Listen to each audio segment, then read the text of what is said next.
Código de Processo Civil. Paramos no artigo 91.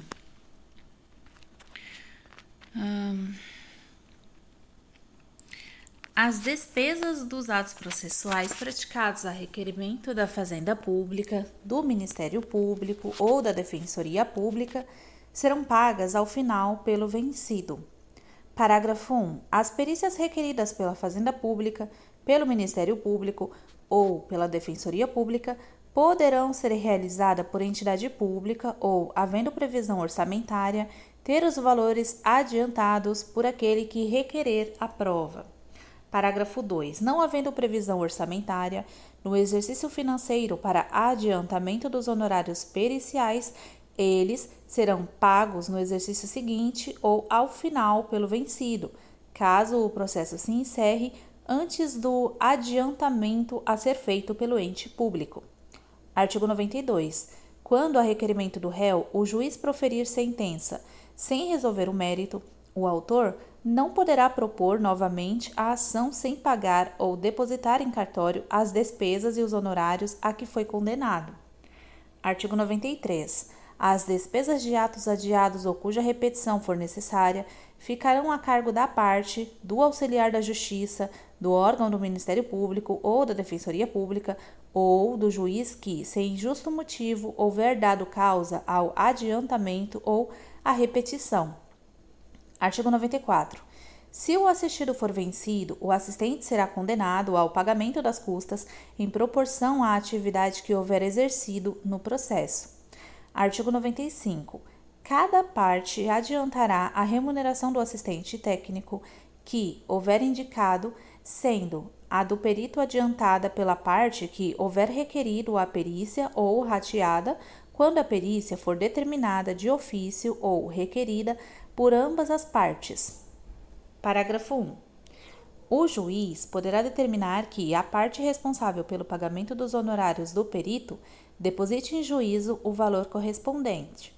Parágrafo 2. A quantia recolhida em depósito bancário à ordem do juízo será corrigida monetariamente e paga de acordo com o artigo 465, parágrafo 4. Parágrafo 3. Quando o pagamento da perícia for de responsabilidade de beneficiário de gratuidade da Justiça, ela poderá ser: inciso 1. Custeada com recursos alocados no orçamento do ente público e realizada por servidor do Poder Judiciário ou por órgão público conveniado. Inciso 2. Paga com recursos alocados no orçamento da União, do Estado ou do Distrito Federal, no caso de ser realizada por particular, hipótese em que o valor será fixado conforme tabela do tribunal respectivo ou, em caso de sua omissão, do Conselho Nacional de Justiça. Parágrafo 4.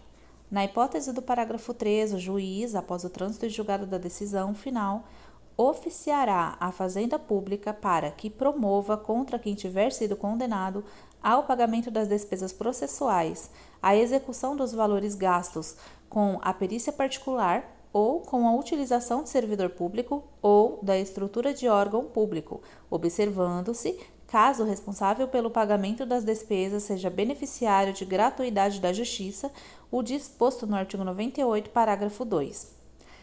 Parágrafo 5. Para fins de aplicação do parágrafo 3, é vedada a utilização de recursos do Fundo de Custeio da Defensoria Pública. Artigo 96. O valor das sanções impostas ao litigante de má-fé reverterá em benefício da parte contrária e o valor das sanções impostas aos serventuários pertencerá ao Estado ou à União. Artigo 97. A União e os Estados podem criar fundos de modernização do Poder Judiciário, aos quais serão revertidos os valores das sanções pecuniárias processuais destinadas à União e aos Estados e outras verbas previstas em lei. Seção 4. Da gratuidade da Justiça. Artigo 98. A pessoa natural ou jurídica, brasileira ou estrangeira, com insuficiência de recursos para pagar as custas, as despesas processuais e os honorários advocatícios, tem direito à gratuidade da Justiça na forma da lei. Parágrafo 1. A gratuidade da Justiça compreende: inciso 1. as taxas ou as custas judiciais. Inciso 2. Os selos postais. Inciso 3. As despesas com publicação na imprensa oficial, dispensando-se a publicação em outros meios. Inciso 4. A indenização devida à testemunha que, alegando... Inciso 4. A indenização devida à testemunha que, quando empregada, receberá do empregador salário integral como se em serviço estivesse. Inciso 5. As despesas com a realização de exame de código genético, DNA, e de outros exames considerados essenciais. Inciso 6. Os honorários do advogado e do perito e a remuneração do intérprete ou do tradutor nomeado para apresentação de versão em português de documento redigido em língua estrangeira. Inciso 7. O custo com a elaboração de memória de cálculo quando exigida para a instauração da execução. Inciso 8. Os depósitos previstos em lei para a interposição de recurso para a propositura de ação e para a prática de outros atos processuais inerentes ao exercício da ampla defesa e do contraditório. Inciso 9. Os emolumentos devidos a notários ou registradores em decorrência da prática de registro, averbação ou qualquer outro ato notorial necessário à efetivação de decisão judicial ou à continuidade de processo judicial no qual o benefício tenha sido concedido. Parágrafo 2. A concessão de gratuidade não afasta a responsabilidade do beneficiário pelas despesas processuais e pelos honorários advocatícios decorrentes de sua sucumbência. Parágrafo 3. Vencido o beneficiário, as obrigações decorrentes de sua sucumbência ficarão sob condição suspensiva de exigibilidade e somente poderão ser executadas se, nos 5 anos subsequentes ao trânsito em julgado da decisão que as certificou, o credor demonstrar que deixou de existir a situação de insuficiência de recursos que justificou a concessão de gratuidade, extinguindo-se, passado este prazo, tais obrigações do beneficiário. Parágrafo 4. A concessão de gratuidade não afasta o dever de o beneficiário pagar, ao final, as multas processuais que lhe sejam impostas. Parágrafo 5. A gratuidade poderá ser concedida em relação a algum ou a todos os atos processuais ou consistir na redução percentual de despesas processuais que o beneficiário tiver de adiantar no curso do procedimento. Parágrafo 6. Conforme o caso, o juiz poderá conceder direito ao parcelamento de despesas processuais que o beneficiário tiver de adiantar no curso do procedimento. Parágrafo 7. Aplica-se o disposto nos artigos 95, parágrafo 3 a 5, ao custeio dos emolumentos previstos no parágrafo 1, inciso 9, do presente artigo, observada a tabela e as condições de lei estadual ou distrital respectiva. Parágrafo 8. Na hipótese do parágrafo 1, inciso 9, havendo dúvida fundada quanto ao preenchimento atual dos pressupostos para a concessão de gratuidade, o notário ou registrador, após praticar o ato, pode requerer ao juízo competente para decidir questões notoriais ou registrais a revogação total ou parcial do benefício ou a sua substituição pelo parcelamento de que trata o parágrafo 6 deste artigo, caso em que o beneficiário será citado para, em 15 dias, manifestar-se sobre esse requerimento. Artigo 99. O pedido de gratuidade da Justiça pode ser formulado na petição inicial, na contestação, na petição para ingresso de terceiro no processo ou em recurso. Parágrafo 1. Se superveniente a primeira manifestação da parte na instância, o pedido poderá ser formulado por petição simples nos autos do próprio processo e não suspenderá seu curso. Parágrafo 2. O juiz somente poderá indeferir o pedido se houver nos autos elementos que evidenciem a falta dos pressupostos legais para a concessão de gratuidade, devendo, antes de indeferir o pedido, determinar à parte a comprovação do preenchimento dos referidos pressupostos. Parágrafo 3. Presume-se verdadeira a alegação de insuficiência deduzida exclusivamente por pessoa natural. Parágrafo 4. A assistência do requerente por advogado particular não impede a concessão de gratuidade da justiça. Parágrafo 5. Na hipótese do parágrafo 4, o recurso que verse exclusivamente sobre o valor de honorários de sucumbência fixados em favor do advogado de beneficiário estará sujeito a preparo, salvo se o próprio advogado demonstrar que tem direito à gratuidade. Parágrafo 6. O direito à gratuidade da justiça é pessoal, não se estendendo a litisconsorte ou a sucessor do beneficiário, salvo requerimento e deferimento expressos. Parágrafo 7. Requerida a concessão de gratuidade da justiça em recurso, o requerente estará dispensado de comprovar o recolhimento do preparo, incumbindo ao relator, neste caso, apreciar o requerimento e, se indeferi-lo, fixar prazo para a realização do recolhimento. Artigo 100.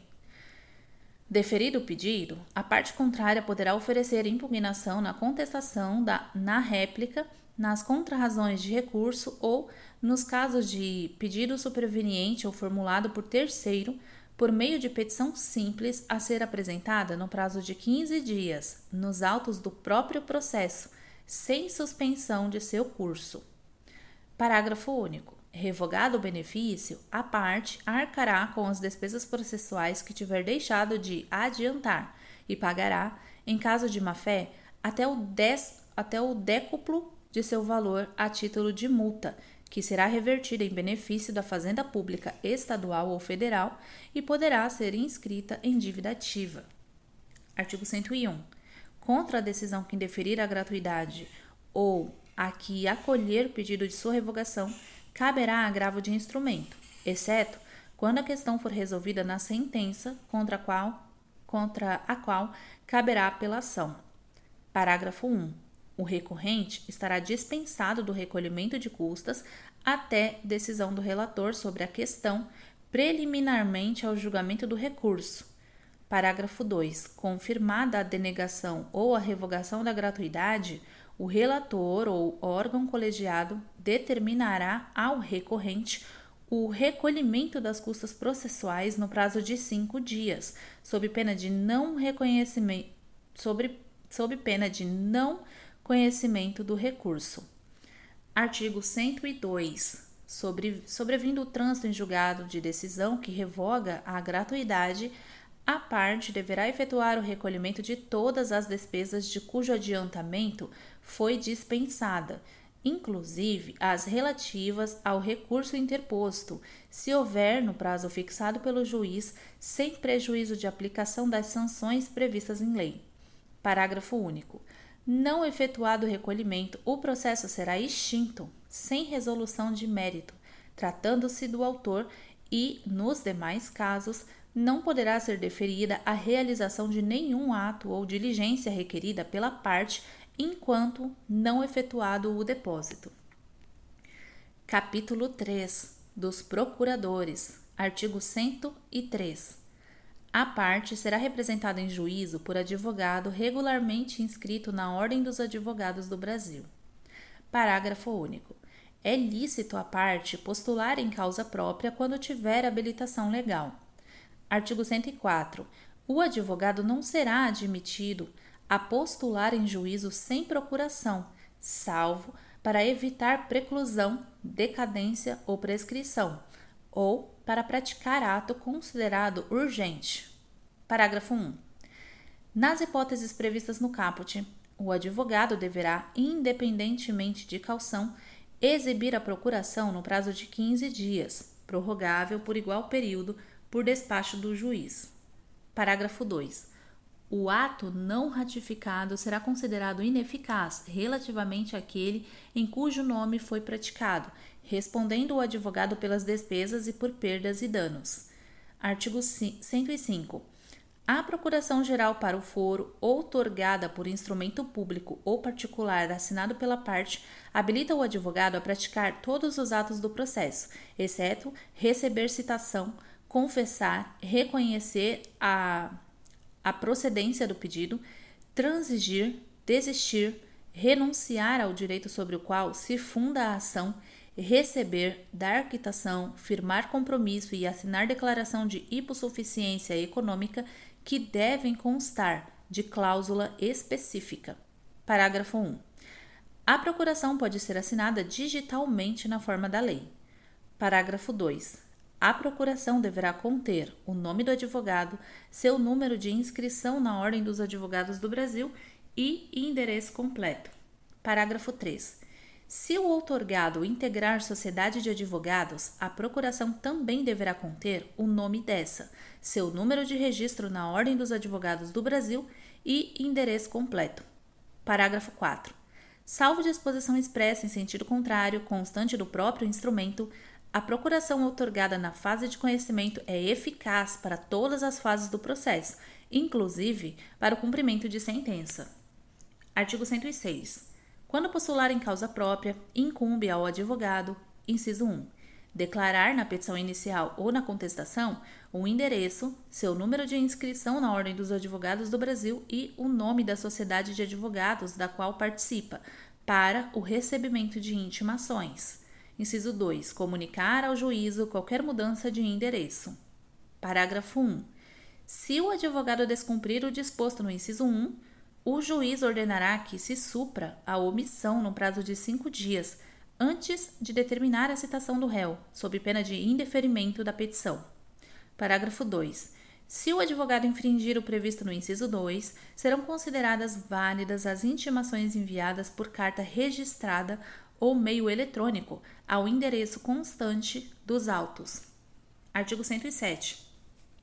O advogado tem direito a examinar em cartório de fórum e secretaria do tribunal, mesmo sem procuração, autos de qualquer processo, independentemente da fase de tramitação, assegurados a obtenção de cópias e o registro de anotações, salvo na hipótese de segredo de justiça, nas quais apenas o advogado constituído terá acesso aos autos. Inciso 2. Requerer como procurador vista dos autos de qualquer processo pelo prazo de 5 dias. Inciso 3. Retirar os autos do cartório ou da secretaria pelo prazo legal, sempre que neles lhe couber falar por determinação do juiz, nos casos previstos em lei. Parágrafo 1. Ao receber os autos, o advogado assinará carga em livro ou documento próprio. Parágrafo 2. Sendo o prazo comum às partes, os procuradores poderão retirar os autos somente em conjunto ou mediante prévio ajuste, por petição nos autos. Parágrafo 3. Na hipótese do parágrafo 2, é lícito ao procurador retirar os autos para a obtenção de cópias pelo prazo de 2 a 6 horas, independentemente de ajuste e sem prejuízo da continuidade do prazo. Parágrafo 4. O procurador perderá no mesmo processo o direito a que se refere o parágrafo 3 se não devolver os autos tempestivamente, salvo se o prazo for prorrogado pelo juiz. Parágrafo 5.